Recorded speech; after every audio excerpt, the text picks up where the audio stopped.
성경 말씀 한 절입니다. 함께 성경 봉독하겠습니다. 무슨 일을 하든지 마음을 다하여 주께 하듯 하고 사람에게 하듯 하지 말라. 아멘. 하나님 말씀입니다. 자리에 앉으십시오.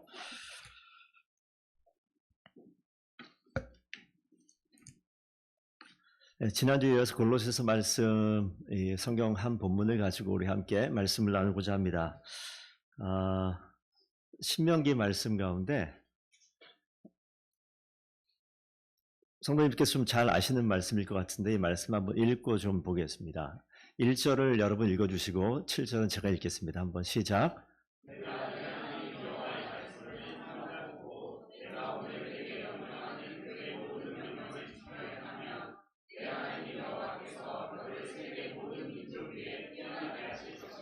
같이 읽겠습니다. 여호와께서 너를 대적하기 위해 일어난 적군들을 내 앞에서 패하게 하시리라. 그들이 한 길로 너를 치러 들어왔으나 내 앞에서 7길로 도망하리라. 아멘. 이 말씀을 마음에 꼭 새기기를 부탁드립니다. 우리가 다 인생을 살아갈 때 광야라는 표현을 많이 하는데 이스라엘 백성들이 광야를 걸었던 40년의 시간을 놓고 이야기하는 것 같아요. 그러니까 우리가 뭐 힘든 일, 어려운 일이 있어서 광야라고 이야기하기보다는 하나님이 약속하신 길을 걸어가는데 그 하나님의 약속을 잠깐 놓치면 그때 벌어지는 사건들이 많아요. 그러니까 이 사건은 그대로 우리에게 적용이 됩니다. 하나님을 알지 못하는 사람은 인생 자체가 광야인지 뭔지 별로 그렇게 생각 안 할 것 같습니다. 그냥 사는 게 다 그렇지라고 얘기할 텐데 아니요. 이 땅을 창조하신 하나님을 믿는 우리 그리스도인들은 분명히 기억하실 것이 하나님께 가까이 있는 것과 하나님으로부터 멀어지는 것은 엄청난 차이가 있습니다. 하나님으로 멀어지는 것 자체가 그냥 광야예요. 하나님께 가까이 있으면 어려움이 있는 그 자리도 광야가 아니라 축복의 길인 줄로 믿습니다. 그렇기 때문에 우리가 이 말씀을 왜 신명기에 너무 유명한 말씀인데 왜 기록해놨을까 마음에 항상 좀 새겼으면 좋겠습니다. 그래서 말씀이 마음 가운데 있게 되어지면 우리는 하나님께서 기뻐하시는 자리에 반드시 거할 수 있어요. 말씀이 없으면 하나님의 기쁨의 자리와는 거리가 먼 인생을 살게 됩니다. 이거는 목사도 마찬가지예요. 그리고 직분자뿐만이 아니라 신앙생활 오래 하신 분들도 오늘 말씀이 없으면 그 인생은 광야예요. 오늘 말씀이 없으면 나의 인생은 광야입니다. 지난 한 주간에 여러분 6일 동안 광야를 헤맸을 수도 있어요. 다시 한번 오늘 이 시간에 결단하셔야 돼요. 광야의 길에서 벗어나는 것은 물질의 넉넉함이 있고 일이 잘 풀리고 관계가 회복되어지면 광야가 회복되어지느냐? 결코 그런 일 없습니다. 내 인생 가운데 말씀이 채워지면 그곳은 곧 하나님께서 계획하신 물된 동산 같은 하나님의 은혜가 부어지는 자리인 줄로 믿습니다. 그럴 때 이 밑에 보셔요. 7절 말씀. 제가 어렸을 때 이 말씀이 되게 인상 깊었어요. 한 길로 왔다가 7길로 간다고? 이게 무슨 소리지? 성경에 있던 소리였던 거죠. 한 길로 적군이 왔다가 7길, 7이라는 것은 모든 길, 완전한 길, 확실하게 사라지는 것을 이야기한다 생각하시면 됩니다. 여호와 하나님을 위해서 대적하는 일들은 우리 인생 가운데 반드시 있다. 언제라도? 네, 언제라도 있다. 하지만 말씀 앞에 섰을 때 그 인생의 광야도 같고 위기와 위험과 고통과 아픔과 같은 모든 것들이 7길로 다 떠나가는 역사가 반드시 있는데 더본교회 공동체 가운데 성도들 가운데 그런 역사가 반드시 있기를 축복드립니다. 그래서 이 골로새서 말씀은 계속 반복해서 말씀드립니다. 서신서 말씀을 보시면 여러분 신앙 가운데 큰 유익이 있을 겁니다. 왜냐하면 우리는 믿는 그리스도인이고 그리스도인 된 사람들이 모인 공동체가 교회고 그 교회 공동체가 세워졌을 때 그 공동체마다 평안하고 기쁘고 이 모든 것이 잘 풀리고 그렇지 않아요. 서신서를 보게 되면 그 교회마다 너무나 많은 문제들이 이제 파생되고 나타나는 것을 봅니다. 왜 성경은 그런 기록들을 우리가 볼 수 있도록 기록해 놨을까? 우리의 삶을 바꾸기 위함인 줄로 믿습니다. 그래서 우리가 오늘 제목은 새로운 삶인데 우리 지금 삶을 살고 있잖아요. 가끔 이사를 하시는 분들이 있어요. 이사를 하게 되면 마음이 어떠십니까? 이번에 이제 좀 분위기 바꿔서 좀 뭔가 좀 잘 한번 해봐야겠다. 가정을 살피는 것도 그렇고 내가 우리 자녀 키우는데 이거 참 이제 환경이 바뀌었으니까 심기일전해서 뭐 해봐야겠다. 환경이 바뀌는 건 너무너무 중요한데 성경에서 가장 큰 환경은 하나님을 알지 못하는 사람이 하나님을 만나게 되어지는 환경이 가장 큰 환경의 변화인 줄로 믿습니다. 그렇다면 우리가 한번 생각해 보세요. 오늘 읽은 본문은 23절이지만 3장 10절에 이런 표현이 있습니다. 새 사람을 입었으니, 새 사람이 누굴까? 자기를 창조하신 이의 형상을 따라 지식에까지 새롭게 하심을 입은 자. 새 사람이 누구라고요? 나를 창조하신 그 하나님의 형상을 따라 지식에까지 새롭게 하심을 입은 사람. 지식이 새롭게 바뀌었다. 그럼 지식이 뭘까요? 내가 대학원 졸업하면 새 사람 됩니까? 약간은 변할 수 있습니다. 성경에서 이야기하는 이 지식이라는 것은 하나님 말씀이에요. 하나님 말씀이 우리 가운데, 그래서 아까 처음 말씀드렸지만 하나님 말씀이 오늘 나에게 임하면 내가 새 사람 되는 거예요. 그러니까 새 사람은 언제 되느냐? 매일매일 새로운 사람이 되셔야 됩니다. 그러니까 하나님 말씀이 내가 온데 지금 연결되지 않으면 심각해요. 일주일 동안 식사 많이 하셨습니까? 혹시 하루라도 금식하신 분? 아무도 없어요. 우리 희민이는 하루에 요즘도 한 5, 6끼 먹습니까? 4끼 먹는데요. 좀 줄었네요. 그냥 되는 대로 먹는 거였어요. 맨 처음에 생존을 위해서. 시간이 지나니까 이 패턴이 변하는데 우리도 모르게 누구는 2끼, 누구는 3끼, 누구는 어떤 상황 속에서 1끼, 어쨌든 먹습니다. 매일 먹는데 그 먹는 게 끊어지면 우리는 기력이 떨어져요. 힘이 빠집니다. 생활에 분명한 악영향이 있어요. 그렇기 때문에 먹는 거예요. 그런데 생각하고 먹는 게 아니라 그냥 먹어요. 그냥 먹는다고요. 계획을 해서 내 아침을 먹고 점심을 먹고 저녁을 먹어야지 생각하고 식사를 하신 분 혹시 있으십니까? 그냥 때 되면 그냥 먹어요. 이게 우리 몸의 본능입니다. 영적인 삶의 본능이 하나님의 말씀을 때 되면 그냥 볼 수 있게끔 바뀌는 것, 이거 성숙하다라고 얘기하는 거예요. 친절히 대하고 성품이 온화하고 이거 성숙하다 그렇게 볼 수도 있겠지만 그 근본이 어디서 시작되냐면 말씀을 본능적으로 때대로 피는 사람, 성숙한 사람일 것 같다는 생각을 좀 해봅니다. 그러니까 제가 지금 성도님들이 이게 본능적으로 내 몸에 붙어있지 않기 때문에 업다운 되는 것인데 이게 영적으로 주의 말씀을 늘 가까이 하는 모습이 한번 생각해 보세요. 제가 몇몇 분 알아요. 늘 정해진 자리에 하나님의 말씀을 보시는 분이 우리 성도 가운데 있거든요. 성숙하신 분이에요. 그런 분들 하나님께서 사용하실 겁니다. 그 내용 보시면 새로운 삶이 나타날 때 주보에 있는데 하나님이 택하여서 거룩하고 사랑받는 자 새로운 삶을 사는 거예요. 불만이 있을 때 서로 용납하고 피차 용서하는가. 하나님께 새로운 삶을 이렇게 살라고 얘기합니다. 그리스도의 평강의 마음을 주장하여서 감사하는 자. 이게 새로운 삶의 모습이에요. 그리스도의 말씀이 마음에 풍성한 자. 이렇게 보면 어떻게 느껴집니까? 야, 교회 다니고 신앙생활하면 해야 될 일이 참 많구나. 어렵다. 힘들다. 이렇게 생각할 수 있어요. 그런데 이 내용들은 지식이 채워졌을 때, 말씀이 골로새 교회 가운데 있을 때, 오늘 읽은 3장 23절 말씀, 무슨 일을 하든지 마음을 다하여 주께 하듯 하고 사람에게 하듯 하지 말라. 이 말씀은요, 어디에 시작되냐면, 골로새 교회가 쭉 문제가 있는 상황 속에서 참 신기한 것이 3장 18절부터 언급되어지는 공동체가 있어요. 첫 번째는 가정이고, 두 번째는 직장입니다. 아내들아, 이렇게 18절 시작하죠. 남편들아 19절에 시작돼요. 이건 아내와 남편은 뭐죠? 부부 관계를 지금 언급하고요. 그 밑에 자녀들아 이렇게 시작합니다. 21절은 아비들아, 이건 뭐예요? 가정에서 자녀 양육하는 그 모습이에요. 그 밑에 22절 가면 어떻게 시작합니까? 종들아 이렇게 시작돼요. 4장 1절 가면 상전들아. 이건 고용인과 고용주와 이 고용인들 이 사이에 벌어지는 주인과 종의 관계. 이게 직장에서 모습입니다. 지금 이 이야기를 왜 할까? 골로새 교회에 문제가 있습니다.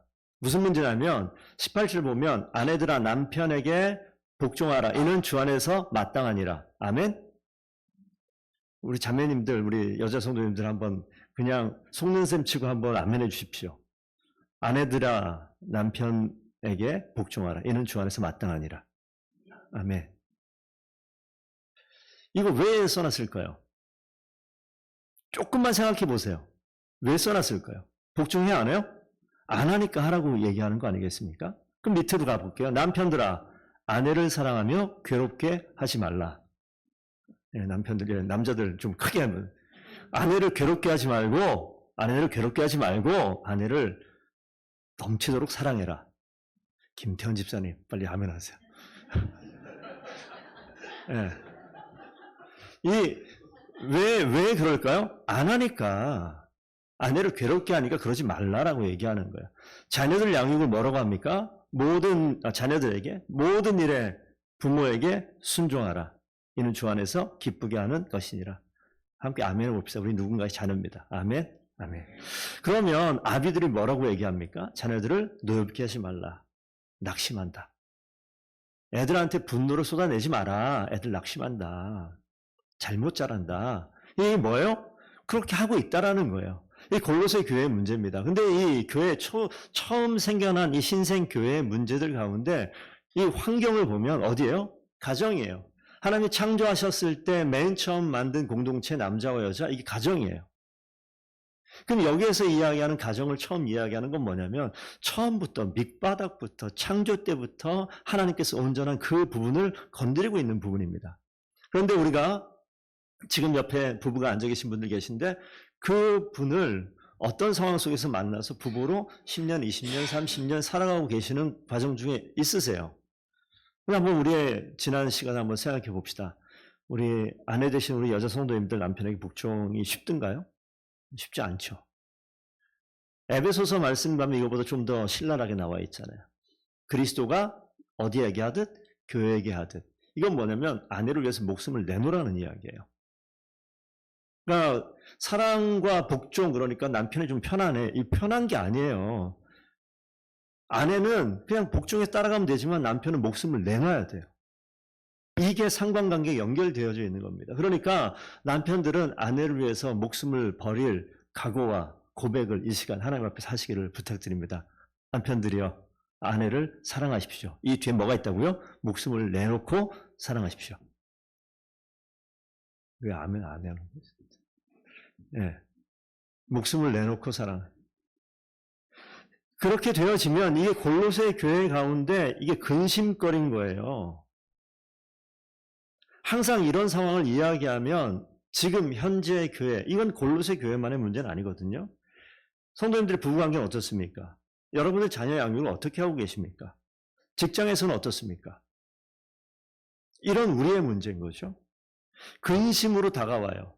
그래서 이런 상황을 언급하게 되고 항상 그렇진 않지만 제가 부부의 내밀한 어떤 관계 속의 어려움을 알게 되는 경우가 목회하다 보면 있습니다. 그러면 그게 남편 쪽이든 아내 쪽이든 저에게 하는 말이 항상 일률적으로 나오는 게 있어요. 뭐냐면 핑계와 합리화시키는 것들. 이해가 될 만한 이야기를 해요. 아니 정말 제가 하나님 말씀 알고 웬만하면 복종하려고 하는데 근데 목사님 이거는 아무리 봐도 인간적으로 아니잖아요? 이렇게 얘기하는 거예요. 그럼 들어보면 딱 맞네요.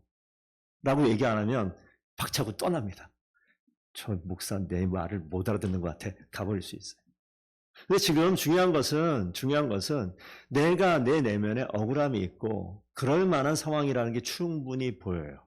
그런데 여기에서 그런 디테일을 설명하지 않고 자세한 어떤 강론을 이야기하지 않고 결론처럼 복종해라라고 얘기하니까 부담이 된단 말이에요. 골로새 교인들을 향한 이 문제뿐만이 아니라 우리를 향한 문제일 겁니다. 성도들의 삶이 어떤 삶이 성공한 삶 같습니까? 사업을 해서 많은 이익을 내면 성공한 삶일까요? 얼마 전에 수능이 끝났지만 시험 보고 정말 누가 봐도 와 대단하다라고 칭찬할 만한 학교를 가면 성공한 삶일까요? 우리는 그때 그 당시는 그게 참 맞는 것처럼 여겨지다가도 조금 시간 지나면 그거 아무것도 아니구나라는 것을 알게 됩니다.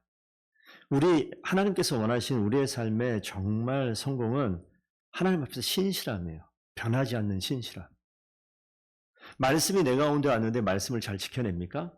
잊어버리고 내 가운데 이 말씀이 오지도 않는 경우도 너무 많아요. 이걸 지켜냅니까? 이 신실함이 하나님께서 보시는 성공함이에요. 그래서 저는 삶이 변한다라기보다는 하나님께서 원래 우리를 온전한 모습으로 창조하셨기 때문에 이것이 회복되어진다. 이게 훨씬 더 맞는 표현 같아요. 지난주에도 말씀드렸고 지지난주에도 말씀드린 것 같은데 하나님 말씀은요 분명히 우리의 영의 양식인 줄로 믿습니다. 하나님 말씀이 없으면 우리는 힘을 쓸 수가 없어요. 7길로 도망간다고요? 아니요. 7길에서 우리 영혼을 죽이려고 막 달려들지도 몰라요. 말씀을 취하셔야 됩니다. 제가 말씀드렸죠. 말씀은요, 내가 본 오늘 말씀은요, 유효기간이 24시간이에요. 내일 되면 능력 없어요. 오히려 그 말씀이 나를 교만하게 만들고 그 말씀이 내 가운데 능력이 없는 썩어져 버린 말씀으로 나를 냄새나는 바리새인처럼 만드는 것이 예전에 봤던 말씀이 될 수 있어요. 말씀은요, 폐기. 지금까지 내가 30년 정도 교회 다녔습니까? 지금껏 있었던 모든 말씀은 다 폐기 처분해도 됩니다. 그럼 어떻게 해야 됩니까? 오늘 또 새로운 말씀. 그래서 광야에서 늘 매일매일 삶 가운데 하루하루 그날 먹을 만나를 취했던 것을 기억하셔야 돼요. 그래서 더본교회 성도들은 지난주에 들은 말씀 가지고 은혜를 붙들고 일주일 동안 사는 것 일면 맞는 것 같지만 여러분 좀 있으면 설사할지도 몰라요.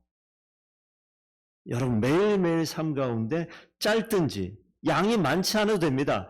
하나님의 말씀, 신선한 주의 말씀을 취하는 여러분 되길 바랍니다. 그럴 때 하나님께서 일하세요. 치킨 좋아하십니까? 치킨 그러니까 튀겨진 이 얘기를 생각하는데 영어로 치킨은 그냥 닭이에요. 닭. 생닭 좋아하십니까? 단백질 좋아한다고 생닭을 먹는 사람 없잖아요. 어떻게 해요? 찌든지 삶든지 굽든지 뭔가 요리를 해서 먹어요. 하나님 말씀이 우리 가운데 힘이 없는 이유 중에 하나가 뭐냐면 우리는 생닭을 쳐다보고만 있을 수가 있어요. 이 말씀은 먹을 수도 없고 먹어도 안 될 수도 있어요. 우리가 성경 봤는데 목사님 성경이 너무 어려운 것 같아요. 모두에게 어렵다라고 얘기할 수 있는데 쉽게 바꾸는 방법을 오늘 말씀드릴게요. 아무 데서나 얘기 안 하는 거니까 꼭 기억하세요. 생닭을 딱 놓고요. 10분 동안 쳐다보면 닭이 익어요. 그럼 그때 먹으면 돼요. 무슨 소리를 하는 거예요 지금 그러시죠? 하나님 말씀을 놓고 10분 동안 머물면 그 말씀이 소화될 수 있는 아주 맛난 음식으로 바뀔 수 있어요. 해보시라고요. 성경 말씀 보고 그 자리에서 10분 동안 한 말씀을 놓고 머물러 보셨습니까? 머물러 있으면 하나님께서 나에게 적합하게 먹을 수 있는 음식으로 바꿔주세요. 날것 같은 이 하나님 말씀이 나에게 정말 꿀 같은 하나님 말씀으로 변하는 것, 그게 말씀 묵상입니다. 그러니까 말씀 묵상할 때 여러 가지 주석도 있고 사전도 있고 다른 어떤 사람들이 써놓은 그 설명도 있고 좋죠. 예. 근데 언제까지 남이 해준 것만 먹을 거예요? 여러분 직접 만들어 먹고 싶지 않습니까? 거기에 머물러 있어 보세요. 매일매일 삶 가운데. 이 골로새 교회 가운데 이 주신 말씀은요. 이렇게 보면 마음에 할렐루야 아멘. 내가 남편에게 복종하겠습니다. 아내를 죽기까지 사랑하겠습니다. 내가 우리 자녀들을 노엽지 않게 하겠습니다. 바로 이게 삼킬 말씀이 됩니까? 그렇지 않을 수 있단 말이에요. 고린도후서 7장 10절 말씀 한번 읽어보겠습니다. 시작. 하나님의 뜻대로 하는 근심은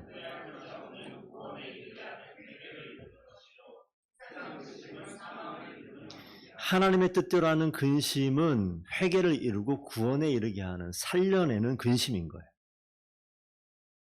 그러니까 하나님의 뜻대로 하는 근심이 어떤 근심인가요? 말씀을 대하다 이 말씀이 나에게 턱턱 목에 걸리는 이런 거 하나님이 주시는 근심이에요. 그 근심은 내 삶을 돌이키게 하고 나에게 생명을 주기 위해서 하시는 하나님이 주시는 근심인 줄로 믿습니다. 그래서 그 다음 절에 이렇게 나옵니다. 보라, 하나님의 뜻대로 하게 된 이 근심이 어떤 일을 하느냐? 나를 되게 간절하게 만들고요. 내가 이것이 맞나 틀리나 변정하게 만들고 막 분하게 만들기도 하고요. 두렵게 만들기도 하고요. 사모하게 하기도 하고요. 열심 있게 하기도 하고요. 이게 나 벌 받은 거 아니야? 이런 느낌도 주고요. 이게 주님이 주시는 말씀이 주시는 근심이라고요. 근데 우리가 어떻게 됩니까? 우리 자신의 깨끗함으로 거룩함으로 바뀌어 나가는 과정입니다. 그렇기 때문에 하나님께서는 목사를 사용하실까요? 오늘 간증한 개환 형제를 사용하실까요? 제가 이런 질문 자주 해요. 우리 다 알죠? 누구를 사용해요? 누구를 사용할지 몰라요. 이유가 있다면 저것 때문에 맨 마지막 깨끗한 그릇을 사용하십니다. 금그릇, 은그릇, 질그릇, 나무그릇이 아니라 깨끗한 그릇을 사용하세요. 그래서 하나님 말씀이 우리 가운데 계속 흘러가면 더럽고 정말 이건 너무 추잡하다. 하나님 말씀이 씻어내기 시작합니다. 계속 씻기는 거예요. 그래서 누가 봐도 그냥 손이 가는 깨끗한 그릇으로 만들어 가시죠. 그래서 공동체가 바뀌어 나가는 겁니다. 관계 속에서는 하나님의 질서가 반드시 있어요. 우리가 지금 목에 걸리고 삼키기 어렵다 느껴질지 모르겠지만 하나님이 주신 질서인데 이 하나님의 뜻으로 우리에게 허락하신 이 근심을 마음에 새기기를 부탁드립니다. 그 질서는 뭐냐면 사랑과 존경이 함께 가요. 남편의 사랑과 그 사랑을 받은 아내의 존경하는 복종의 모습이 함께 갑니다. 희생과 복종도 마찬가지예요. 자녀를 향해서 정말 많은 것 희생하는 부모의 모습과 그것을 바라보고 기쁨으로 순종하고 따라가는 자녀의 모습이 한 세트로 되어 있습니다. 그런가 하면 상정과 종이라는 것은 정말 책임을 다해서 끝까지 책임져 주는 그것과 그 가운데 내가 따라가죠. 순종하죠. 이것이 한 세트로 갑니다. 하나님의 질서예요. 그러니까 내 입장에서 나를 바라보는 것이 아니라 항상 하나님이 인도하시는 그 계획이 뭘까? 관계 속에서 여러분 어떤 기준을 가지고 행동하고 계십니까? 우린 내가 경험했던 경험을 가지고 판단하는 경우가 많은데 이 성경에서는 좀 이상한 지금 제안을 하고 있어요. 세상의 방식과 다른 제안을 하고 있기 때문에 이게 고민되는 지점이라고요. 근심되는 지점이에요. 하나님의 지식으로 바꾸라고 얘기한단 말이죠. 나의 주관과 나의 고집을 늘 고수하고 이건 맞아 라고 이야기합니다. 교회도 마찬가지예요. 교회에서 우리가 많은 일을 하진 않지만 어떤 일을 하게 될 때 함께 성도들이 모이게 되면 대체로 자신이 경험했던 어떤 경험치를 가지고 이야기할 때가 많아요. 합리적이고요. 이성적이고 잘 판단하고 그 길을 가는 게 맞는 것 같다. 그런 이야기 할 때 많아요. 그러면 모든 사람이 공감합니다. 그런데 그렇지 않은 이야기가 나오게 되면 주저하죠. 근데 하나님 말씀이 때로는 우리를 주저하게 만들 때가 많아요. 근데 왜 우리가 그런 걸 주저하지 않느냐? 말씀이 이 가운데 머물러 있지 않아요. 말씀이 없으니까 어떻게 합니까? 내 생각과 내 경험과 내 판단과 내 지식으로 일을 하는 거예요. 나만 그래요? 모든 사람이 많이 그래요. 대다수 사람들이 이렇게 하나님 말씀이 그 가운데 없으니 교회가 어디로 갑니까? 세상의 방식으로 흘러가는 경우가 있어요. 그래서 깨어서 하나님 말씀 앞에 서 있는 분들은 겸손하셔야 됩니다. 일단은. 겸손하되 하나님 말씀 앞에서 반응할 수 있어야 돼요. 오늘 이 골로새 교회에 있는 이 가정의 문제와 직장의 문제 앞에서 여러분 직장에서 누군가는 내 밑에 있는 부하 직원이 있지 않습니까? 또 내 위에 상사도 있지 않겠습니까? 그런 상황을 놓고 보시게 되면 그 상황 가운데 이걸 한번 보세요. 성경에서 뭐라고 얘기하냐면 야 너가 상전이냐? 너 꼭대기에 하늘 위에 상전 계시지 않냐? 하나님 계시지 않냐? 라고 이야기합니다.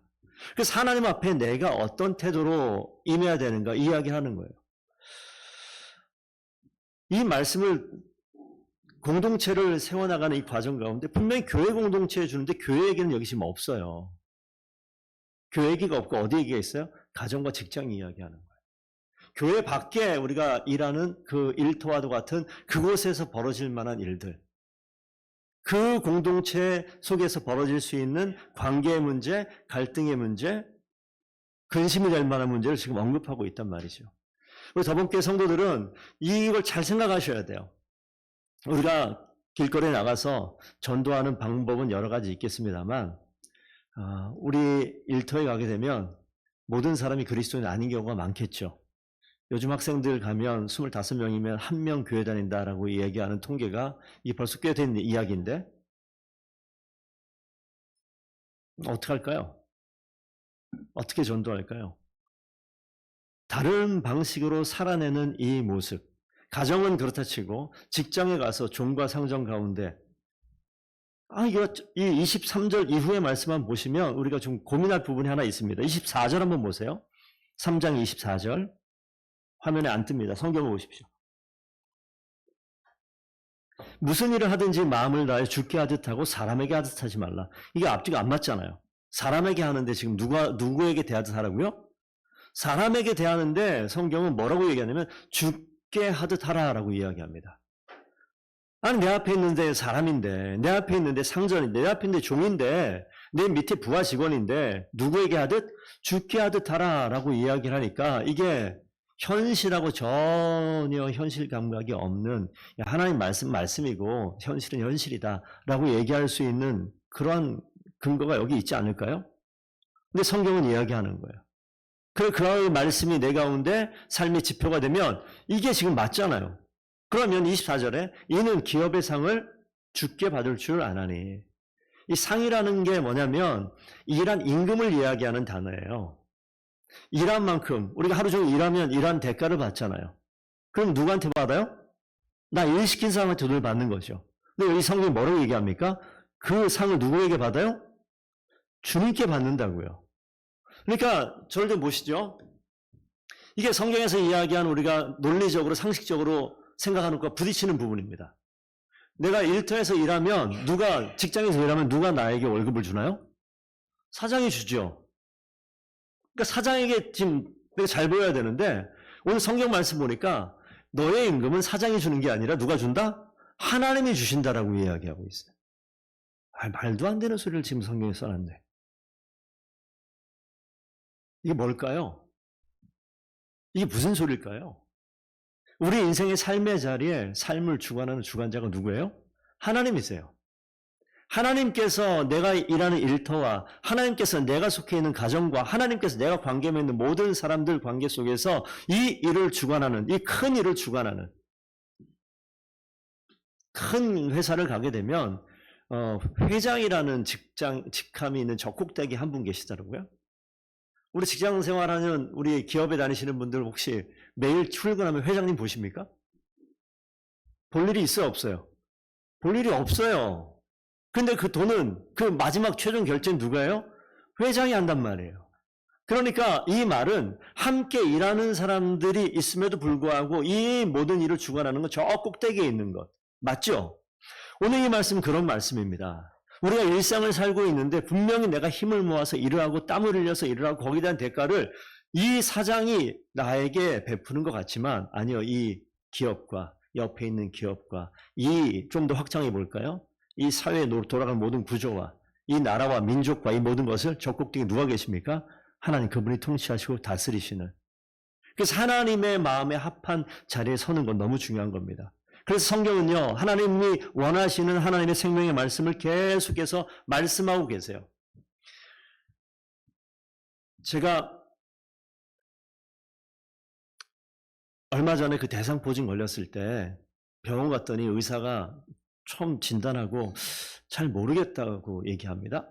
그리고 조영제를 놓고 CT를 한번 찍어보자고 얘기해서 그것도 찍었어요. 잘 보세요. 전문가가 봤는데 몰라봐요. 그래서 뭐 하자고요? CT, 또 MRI 이런 거 있잖아요. 병원 가면. 그건 뭡니까? 눈에 보이지 않으나 뭐가 있는 것 같아. 하지만 명확히 알기 위해서 다른 기술을 가지고 오는 거예요. 우리가 하나님 말씀은요. 우리 내면 가운데 있는 뭐가 있는 것 같은데 보이지 않는 그 문제를 발견하기 위한 말씀 가운데 머무는 것은 영적인 MRI고 CT와도 같아요. 그래서 말씀 앞에 설 때 비로소 보이는 문제. 말씀 앞에 설 때 비로소 드러나는데 근심의 핵심되는 그 밑바닥에 있는 것들. 그래서 말씀 앞에 설 때 하나님께서 그걸 보게 하면 봤냐? 오케이. 내가 처리해 줄게.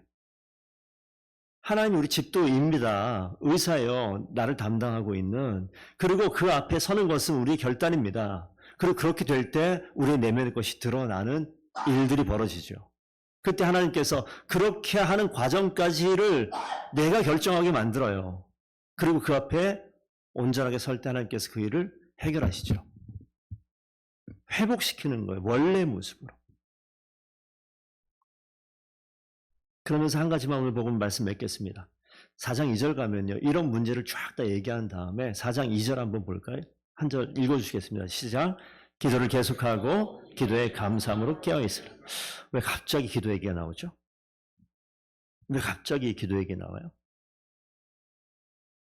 이 근심거린 어떤 문제 공동체가 가지고 있는 해결해야 될 그러한 일들을 이야기하면서 왜 이게 나오냐고요. 우리 그리스도인들은요, 하나님과 소통해야 되는 사람입니다. 하나님과 연결되어야 되는 사람입니다. 그런데 기도 이야기가 나오는데 그 뒤에 말 때문에 그래요. 기도를 어떻게 하라고요? 계속하고. 기도를 계속하고. 기도는 문제 있을 때 잠깐 하는 게 아니라 기도는 계속해야 돼요. 호흡은 1시간 호흡 실컷 했다가 나머지 23시간을 버티는 게 아니라 항상 하는 거예요.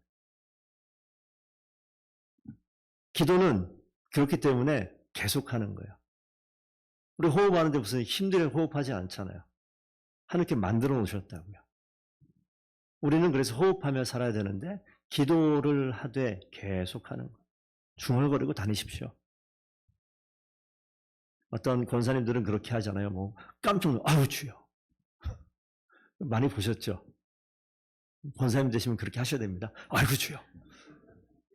권사님 혼자 계시네. 아이고 주여. 항상 뭔가 호흡하는 그 뒤에 또 뭐라고 있어요? 기도에 감사함으로 끼어 있어요. 그것도 좀 신기하지 않아요? 우리 기도 언제 기도하죠? 솔직히 얘기해보세요. 언제 기도하세요? 어려울 때. 근데 여기 뭐예요? 기도에 뭐로? 감사함으로. 상황과 상관없이 기도는요, 감사로 고백하는 시간인 줄로 믿습니다. 긴 그림으로 보셔요. 하나님께서는 하나님의 일하심을 보여주기 위해서 나를 그 환경 가운데 있게 하시는 경우가 거의 100%입니다. 그렇기 때문에 하나님 하실 일들을 생각하면 기도의 자리에 있을 때 감사로 아예 외치고 시작하십시오. 하나님 감사합니다. 저도 언젠가 모르게 언제부터 그랬나 기억이 잘 안 나요. 기도할 때 하나님 아버지 감사합니다. 이러고 시작돼요. 내가 지금 심각한 문제가 있어요. 근데 딱 기도하면 이게 입이 뱄어요. 하나님 아버지 감사합니다. 이 감사할 일이 아닌데 내가 감사하고 있지. 그런 습관이 우리 가운데 있었으면 좋겠습니다. 그리고 이 문제가 감사로 덮으면요, 그 안에서 녹아요. 감사로 시작하면 하나님께서 이 문제는 분명히 심각하고 나에게 너무나 어려운 상황인 것은 분명히 맞습니다만 감사를 고백할 때 하나님께서 지금껏 부어주셨던 모든 은혜가 막 흘러오는데 이 문제는 아무것도 아님을 그냥 내 내면에서 깨닫게 하고 그 앞에서 눈물로 기쁨으로 그 자리를 박차고 일어서는 경우가 많습니다. 하나님이 하시기 때문에 그렇습니다. 그래서 우리가 바라는 상이 있다면 주님을 바라는 주님께서 일하시길 너무나 막연하게 들리죠. 목사님 주님께서 진짜 일하십니까? 계속 속으면서 살아보세요. 그냥 진짜 아닌 것 같은데 그냥 견뎌보세요. 하나님이 반드시 하셔요. 이게 시간이 그냥 해주는 거 아니에요? 그렇게 믿으시든지요. 하나님께서 시간을 주관하시고 처음부터 알파와 오메가 되신 하나님께서 처음과 나중 되신 그분께서 이 모든 시간조차도 주관하신 줄로 믿습니다. 그래서 하나님께서 일하시는 거예요. 그러면서 한 가지 이런 삶에 뭔가 다른 패턴의 말씀을 주는 이유가 딱 하나 있다. 그게 뭐냐면 그 뒤에 있는 5절, 6절 말씀인데 3절부터 나오죠. 전도할 문을 우리에게 열어주신다 그래요. 세상과 다른 방식으로 살아가는 모습은 남들에게 신기한 모습이에요. 때로는 어리석은 모습처럼 보입니다. 김 과장 저렇게 살면 안 되는데. 이런 이야기를 들을 수도 있어요. 세상 착한 거 인정하지만 참 안타깝다. 세상을 참 어떻게 저렇게 살지? 이런 얘기 들을 수도 있어요. 하나님이 말씀하시는 방법으로 살면 그런 얘기를 100번 들으러도 듣게 될 것 같아요. 그런데 우리의 이 삶의 방식의 변화는요, 말로 드러납니다. 말로 드러나요. 그래서 5절 말씀, 외인에게 대하여, 4절 5절입니다. 외인에게 대하여는 지혜로 행하여 세월을 아끼라.